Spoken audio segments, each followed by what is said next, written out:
Saudara dan saudari yang saya kasihi,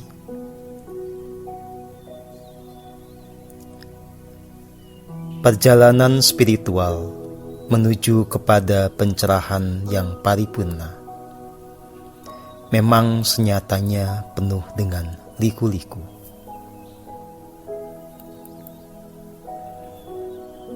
Kita niscaya mengalami dinamika jatuh bangun.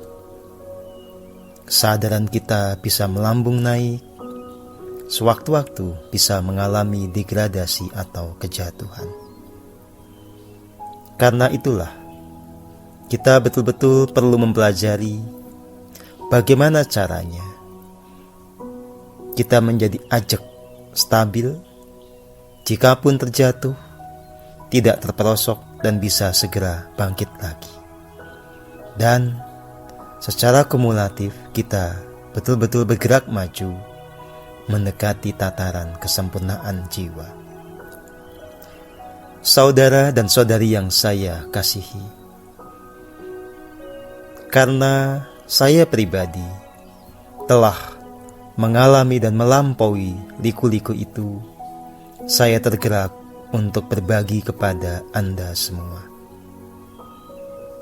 Jatuh bangun yang saya alami, yang kemudian memberi pelajaran tentang cara-cara untuk bisa menuntaskan laku spiritual ini hingga mencapai tujuan yang tertinggi, sangat berguna bagi siapapun yang mau mengambil pelajaran dan meminimalkan risiko di dalam perjalanan ini. Saudara dan saudari yang saya kasihi, ketika pelajaran tentang kesadaran semakin tinggi, jiwa kita memang telah berada di fase kemurnian yang semakin tinggi.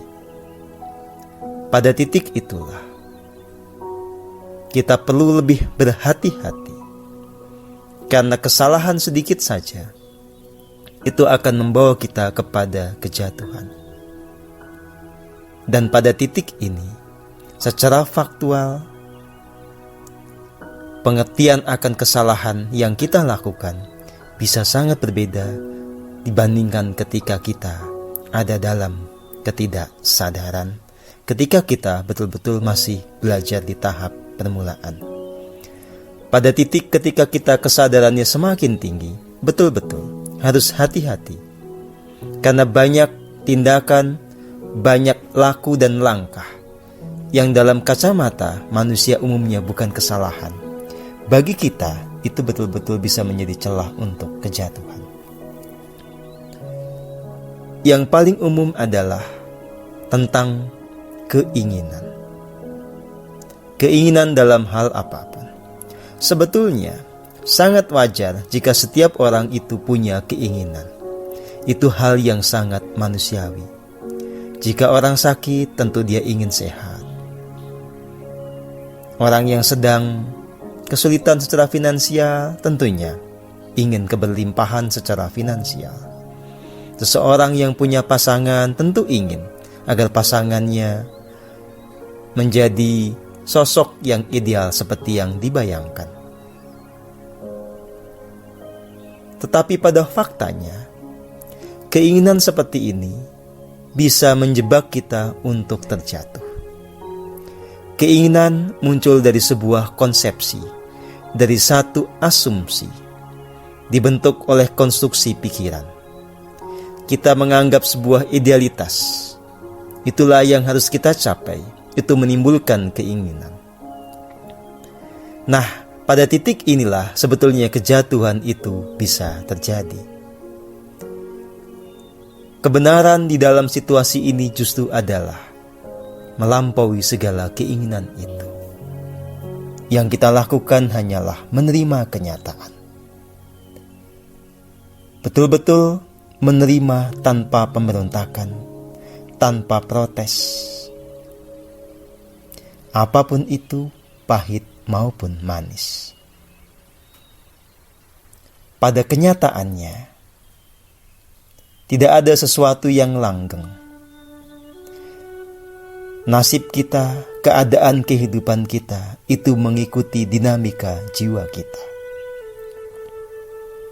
Segala yang datang dan pergi itu menyesuaikan dengan vibrasi yang dipancarkan oleh jiwa kita. Maka apapun yang datang, apapun kejadiannya, sebetulnya adalah bagian tak terpisahkan dari dinamika jiwa kita, dari pertumbuhan kesadaran kita.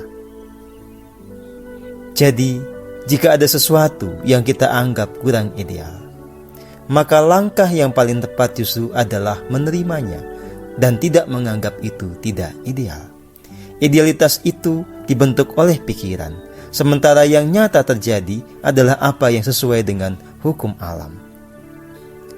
Maka, apapun juga kejadiannya, terimalah. Terima tanpa protes. Terima tanpa pemberontakan. Jika ada sesuatu yang memang kita merasa tidak nyaman, bukan protes dan pemberontakan yang kita lakukan, tetapi kembali kepada keheningan yang total. Masuklah kembali kepada kekosongan absolut. Luruhkan ego kita. Sadari kemenyatuan dengan kekosongan absolut, dengan keberadaan yang tanpa batas. Lalu pasrah total, nyatakan atau katakan, biarlah yang terjadi adalah yang sesuai dengan kehendak-Mu, Sang Sumber Hidup, bukan sesuai dengan keinginanku dan kehendakku. Aku menerima apapun yang merupakan ketetapan yang Maha Agung. Niscaya aku menerima apapun yang selaras dengan realitas jiwaku. Penerimaan terhadap segala hal mendatangkan ketenangan dan kebahagiaan. Penolakan, penyangkalan, protes, pemberontakan membuat kita masuk ke dalam penderitaan. Kita tinggal memilih apa yang mau kita dapatkan. Saudara dan saudari yang saya kasihi, ini semua adalah pembelajaran tentang bahagia tanpa syarat. Yang dimaksudkan adalah ini tentang bahagia tanpa ada faktor eksternal, tanpa ada sesuatu di luar sana yang kita kemudian anggap sebagai anugerah buat kita karena sesuai dengan keinginan kita. Ini adalah jenis kebahagiaan yang syaratnya justru adalah terhubung dengan sumber kebahagiaan itu tanpa peduli apa kondisi eksternal yang kita hadapi. Kita tidak mempersyaratkan apapun juga kecuali keterhubungan dengan sumber kebahagiaan itu yang ada di dalam diri kita. Saat kita masuk ke relung jiwa kita, merasakan sepenuhnya keterhubungan dengan diri sejati, merasakan keberadaan yang nyata dari Sang Sumber Hidup dalam setiap tarikan dan hembusan nafas. Disitulah kita akan menemukan pancaran kasih yang paling murni. Dalam kondisi di luar sana tidak ada yang berubah, kita bisa merasakan kasih murni itu, merasakan pancaran energi yang membawa kita menjadi sumringah, menjadi bahagia betul. Seperti ada ledakan di dalam diri kita. Itulah penanda kita terhubung dengan sumber kebahagiaan di dalam diri. Pada titik seperti ini, maka kita akan mengerti bahwa tidak ada yang kurang dari hidup kita. Saat ini dan di sini kita sudah penuh dengan anugerah. Maka tidak ada yang perlu kita sangkal. Kita tidak perlu memprotes dalam hal apapun. Kita tidak perlu terganggu juga dengan apa yang dilakukan orang lain. Karena kita sudah ada di dalam kondisi surgawi. Saudara dan saudari yang saya kasihi, dalam konteks relasi, keinginan atau pengharapan kepada orang yang dekat dengan kita termasuk pasangan, tentu saja dalam kacamata manusiawi adalah hal yang lumrah. Tetapi dalam sudut pandang spiritual, ketika kita semakin berkesadaran, maka keinginan dan pengharapan itu sebetulnya layak kita lampaui. Ini tentang cinta yang murni.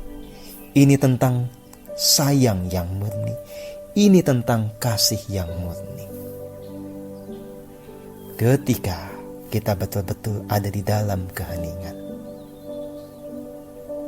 yang ada adalah keterhubungan dengan sang sumber itu, maka luruhlah segala ambisi, luruh keinginan untuk menguasai, untuk membuat orang lain mengikuti apa yang kita mau, untuk membuat orang lain ada dalam idealitas seperti yang kita bayangkan, untuk meminta orang lain tidak menjadi diri otentik mereka sendiri, karena harus sesuai dengan apa yang kita anggap baik atau ideal.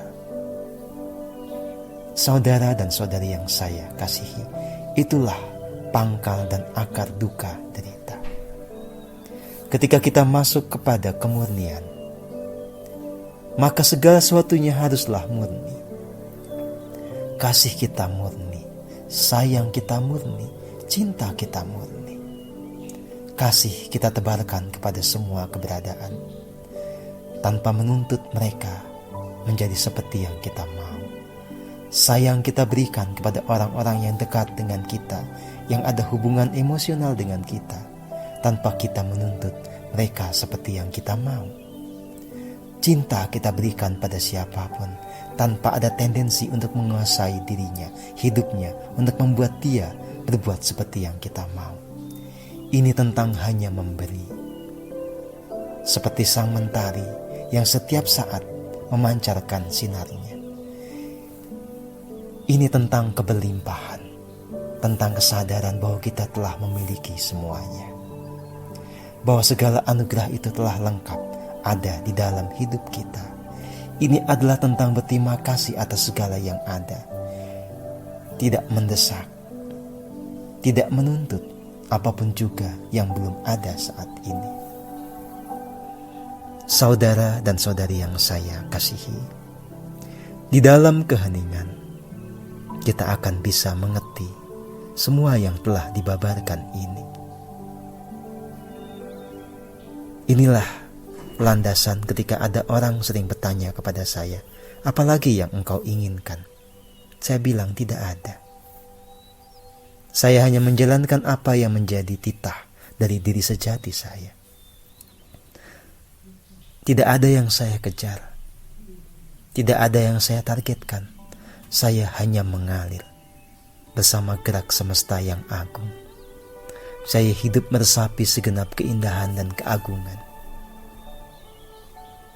Saya damai di dalam semua keadaan saya. Saya berterima kasih atas semua anugerah yang nyata pada saat ini dan di sini. Saya berjuang menjalankan apa yang memang harus saya lakukan, bukan karena sebuah keinginan egoistik, tetapi karena itulah tuntunan yang agung dari relung jiwa. Tentang segala hal saya menerima. Tentang semua orang yang dekat dengan saya menerima. Saya tidak memaksakan apapun pada mereka. Jadilah mereka diri sendiri. Jadilah diri yang otentik. Hiduplah sesuai dengan rancangan agung masing-masing, bukan untuk mengikuti apa kata saya. Saya hanya membabarkan apa yang terbaik, sesuai dengan petunjuk diri sejati. Tapi pada akhirnya, semua dipersilahkan untuk mengikuti alur dan jalan masing-masing sesuai dengan free will-nya.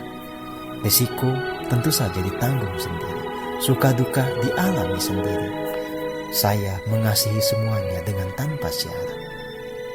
Dalam keheningan, saya selalu memancarkan kasih murni, energi yang bisa membawa kebahagiaan dan kedamaian, siapapun itu. Bahkan kepada musuh-musuh saya, dalam hati mereka yang sering betul-betul memusuhi dan mencoba menjatuhkan saya sering berkati. Saya pancarkan energi kasih agar dia juga menemukan jalan kebahagiaan yang sejati. Lampaui semua keinginan, lampaui semua idealitas. Itulah jalan menuju keparipurnaan jiwa.